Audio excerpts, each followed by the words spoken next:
I got to throw a fastball here. Throwing a fastball? Yeah. Okay. Boom! That's out of here, Anthony. All right. Calm down. Settle down. Let's get into it immediately here. The MLB season's off to the start. They started in Tokyo, had people dressed as Pikachu wandering around, and it was a pretty exciting start to the season, but a player made an impact, and I think James wants to talk about that player. I do want to talk about that player. That player is Shohei Ohtani. To no one's surprise, the man has already won multiple MVPs. He's pitched, he hits, he's basically today's Babe Ruth if you really think about it. He hit a home run in Game 2, and to no one's shock, Dodgers beat the Cubs 2-0 in the series. So, with that aside, Anthony, let's throw it over to you, and I want you to talk about your favorite pitcher. Well, my favorite pitcher outside of the Phillies, we're trying to stay unbiased here, is Mr. Skeens himself, Mustache Mountain. Yeah. Paul Skeens, pitcher for the Pittsburgh Pirates. Look, the guy can throw so fast. He doesn't really have an off-speed pitch. He developed 2 new pitches, a running two-seamer and a cutter. So, look, adding more to his arsenal, and he's already a good pitcher. I think he's a candidate. He's going to make the All-Star game. He's a candidate for the Cy Young this year. Yeah, but Ant, the dude already has this thing called a splinker. No one throws a splinker. It's basically a combination of a splitter. Why do I need to keep adding all these pitches? To me, yes, kid's great, but dude, just stick with what you're good with.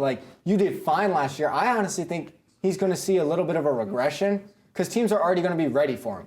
Now they got an entire year of Paul Skeens tape. You can say he's developing these pitches, but can he locate them? Can he use them in a game where, because these are at the end of the day, these are MLB players. You throw a pitch down the middle, they make you pay. That's true. But look, all these teams, you're talking about these teams. You have a new team this year? Yeah, HSN.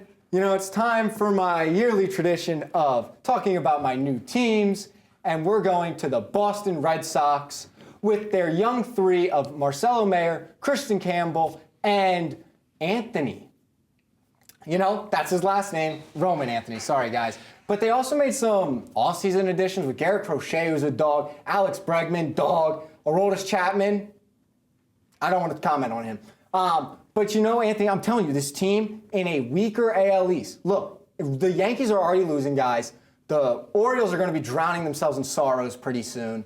I'm telling you, this is the Red Sox year to let's step up, let's get these prospects going, and boom, we're going to hit a bunch of dingers. All right, I'll agree. Look, they have the window's there. But speaking of windows, a window is closing here in Philly. Yes, it is. Rob Thompson looks at his roster, and James thinks he's going. I don't know if I agree with that. Look, this is the season, though. It's do or die.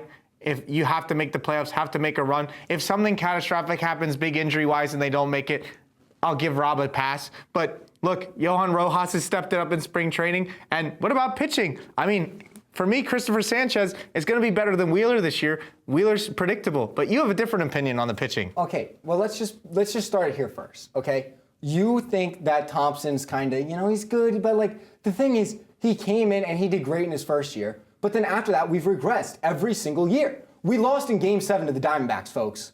That was embarrassing. I had to watch us lose 2 home games. You have a Diamondbacks hat. I don't care, okay? It was embarrassing. Then last year, we lost to the Mets. Even more embarrassing, losing to your rivals. But let's get to your pitcher take. Graphic. Other side. Other side. See, there's a guy on this list named Aaron Nola. Now, he's got one problem. He hangs 1 to 2 curveballs every night, and they go about 550 feet to the nearest hot dog stand. Okay? Now, when this year he finally figures it out, and he doesn't throw that 1 to 2 meatball curveball, he is primed to, say it with me now, Anthony, and look right at camera 2, to be the Cy Young! No. Anthony. No, he's not the Cy Young winner. He's not the Cy Young winner. Why? He just isn't. He isn't going to be. Let's be real. They're not going to be Aaron Nola. But look. We could talk Phillies for hours. That's true. But you have a sneaky award winner this year. I do. This guy, he resides in a team that I believe they're in Sacramento this year. Okay, folks, don't hate on me if I don't exactly know. I'll know in about 2 weeks. His name, Lawrence Butler. He came up with the Oakland A's, and he made an impact last year. He's a great power bat in the outfield. He's gonna. If the A's are gonna do anything, it's because of this kid and Mason Miller, and they're just gonna find a way to make the playoffs. Hey, I would love to see Oakland make the playoffs. I honestly hope the Phillies make the playoffs, and this is the last year of that window. Hopefully, Ranger Suarez's back gets better, and Garrett Stubbs. I'm gonna watch you play for the Iron Pigs, but We had fun talking baseball. Our HSN cast went and played Capture the Flag, so on to that.